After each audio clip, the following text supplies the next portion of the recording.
Okay, let's see who moves first. Oh, it's Hobbes. Whatsoever therefore is consequent to a time of war, where every man is enemy to every man, the same is consequent to the time wherein men live without other security than what their own strength. And the life of man, solitary, poor, nasty, brutish and short. Powerful stuff there, Hobbes. Can Locke make a comeback from that one? He has!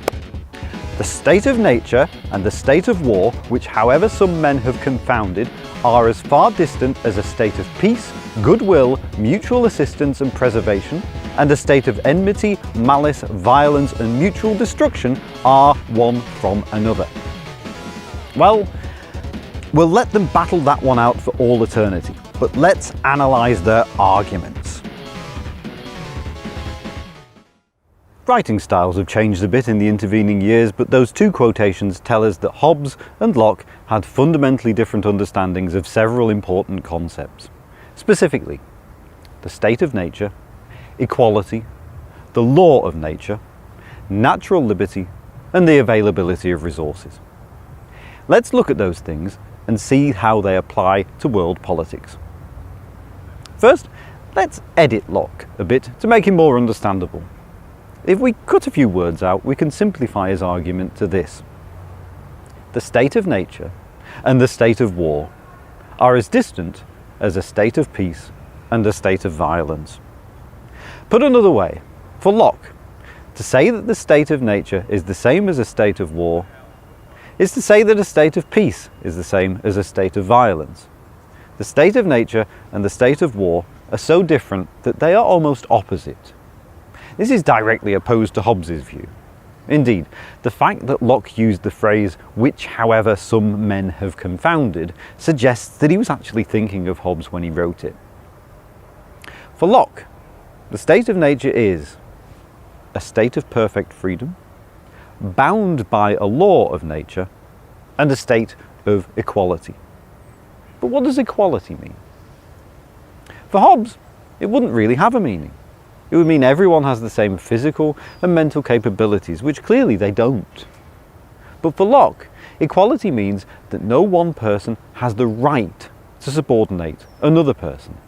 So Locke is injecting a moral element into his state of nature theory. On the law of nature, Hobbes tells us to seek peace if others are seeking peace, otherwise prepare for war. Locke, however, once again includes morality in his law of nature. No one should harm the life, health, liberty or possessions of another. The law of nature means that we shouldn't harm others in the state of nature except in self-defense. We should help others if it doesn't harm ourselves. On the idea of natural liberty, Hobbes tells us to do what you need to do in order to secure your own survival, including attacking the innocent. But for Locke, we only have the liberty to do what's morally allowed. Locke's law of nature says that we can't invade the property of another person, but that doesn't limit our liberty. Finally, on the availability of resources, Hobbes, not surprisingly, takes a negative view. In the state of nature, there is natural scarcity of resources. The lack of resources will lead to war, as people will start fighting over resources. For Locke, in a state of nature, there isn't a scarcity of resources, there's an abundance.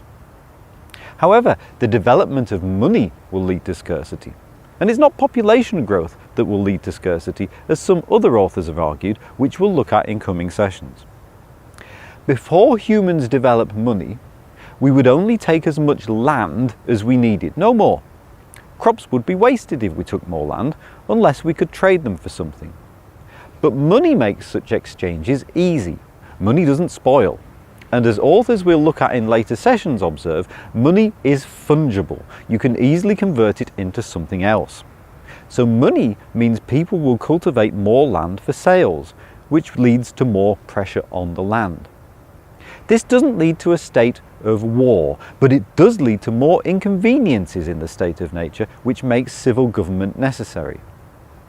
So the state of nature starts peaceful, but becomes unbearable. And as such, people develop forms of governance.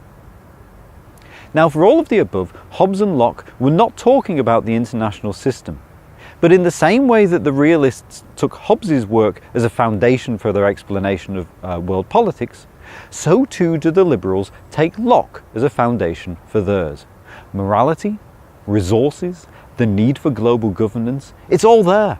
You just apply it to the international system.